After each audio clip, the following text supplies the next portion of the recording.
We examine skin, right? An apple skin is smooth, orange's skin is rough, and then we examine shape. An apple is oval, orange tends to be round. And then color, apples tend to be red, oranges tend to be orange, okay? So in that way, we contrasted using color, surface, and shape, okay? Doing that way gives us coherence, okay? And then we move on to the last step, relevance. I typically do this when I have shorter papers, okay, the hole-to-hole approach. And this works well with longer papers because you don't want a reader going 5 pages of this, going to this, and going, okay, what were we talking about again, right? So I tend to use this for longer papers. This is shorter papers. This is much harder to do. Okay, we'll give an example of that. Turn to your handout on page 3. I've got 2 examples of writing there. Okay? We're going to examine those 2 pieces of writing. Okay? I want you to follow along with me. I'm going to read both examples of writing. And then we're going to compare both these examples of writing to see how they're the same and how they're different. First example reads this. Example A. The United States plans to build an anti-missile radar system in Central and Eastern Europe with the cooperation of its allies in that region. President George Bush announced today. The American president told news reporters the shield will make the world a safer place from the threat of nuclear war. The system will be based in the United States, Poland, and the Czech Republic, which have embraced the plan, he said. Second piece of writing. The American plan to build an anti-missile system in Central and Eastern Europe is a threat to world peace and to the countries that participate in the plan. The American president's proposal threatens to provoke the outbreak of a new power struggle between Russia and the United States and between Eastern and Western nations. I think the people of Poland and the Czech Republic should oppose this irresponsible strategy for American world military dominance.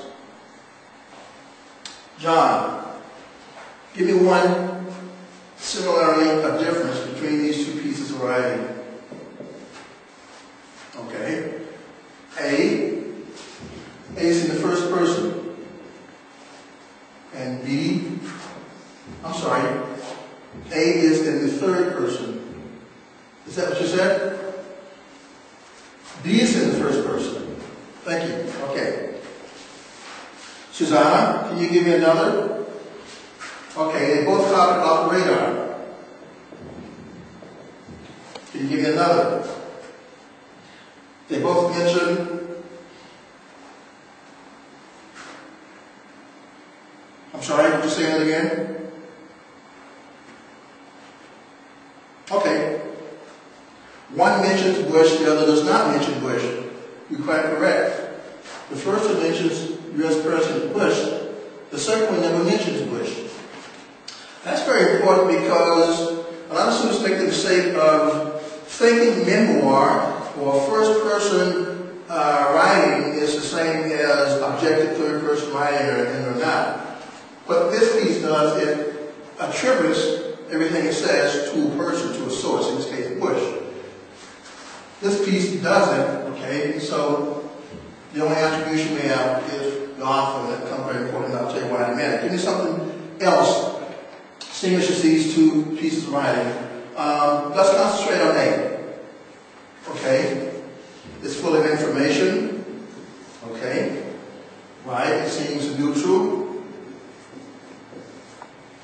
Okay? And it mentions the U.S., the Czech Republic, and Poland.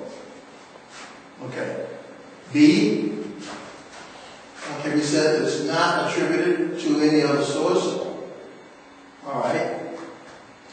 It tends to be very subjective. That's right, John.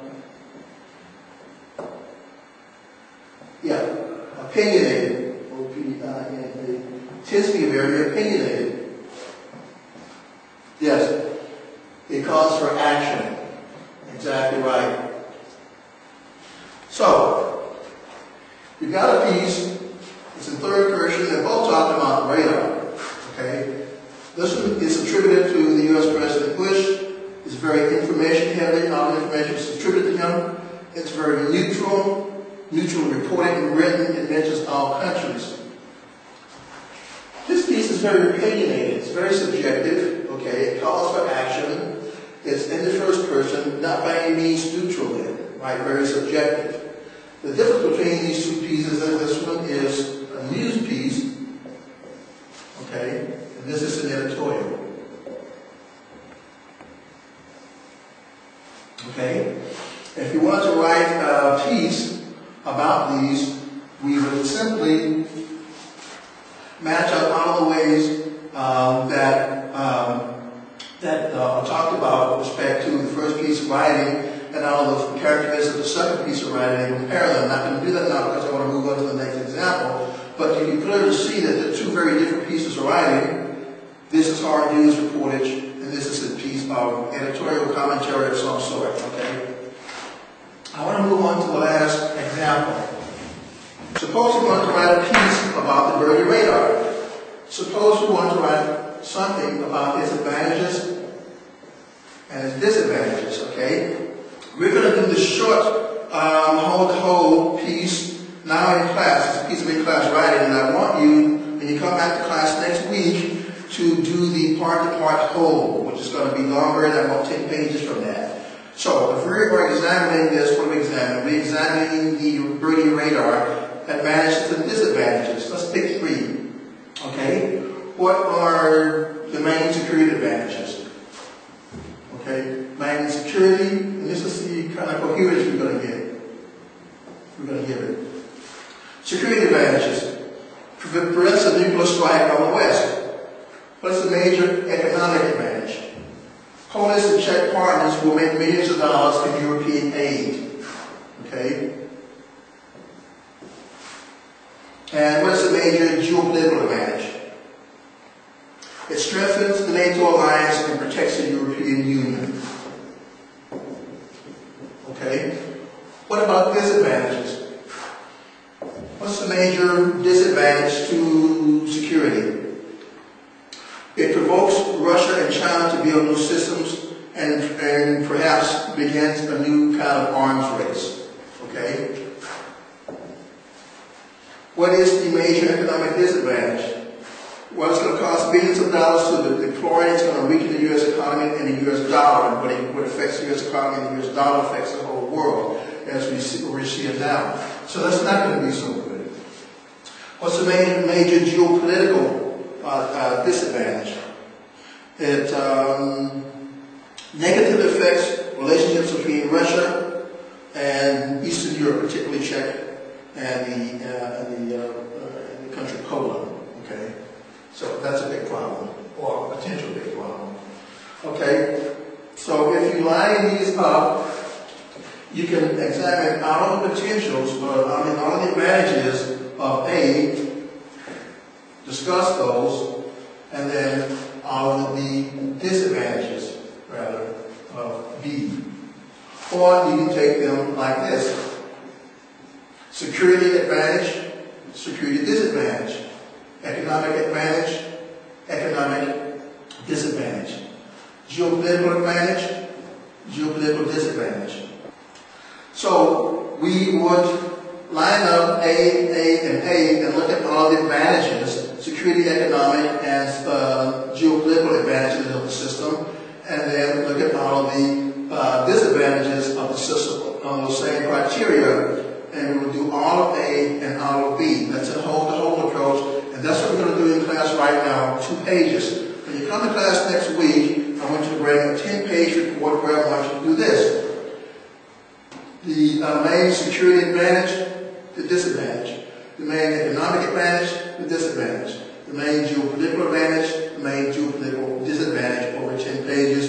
This is a part-to-part. It's a little bit longer, a little bit more complex, more difficult to do. We will do the whole here today, and then we will discuss the part-to-part some more, and that's what you do next week. But if you understand the very simple concept of things in a dialectical relationship with each other, with coherence, that is pulling out the details to explain, compare, and contrast, and then finally, what is the point that you're trying to make? And you can do that no matter how simple or how complex a piece of writing that you have. Any questions?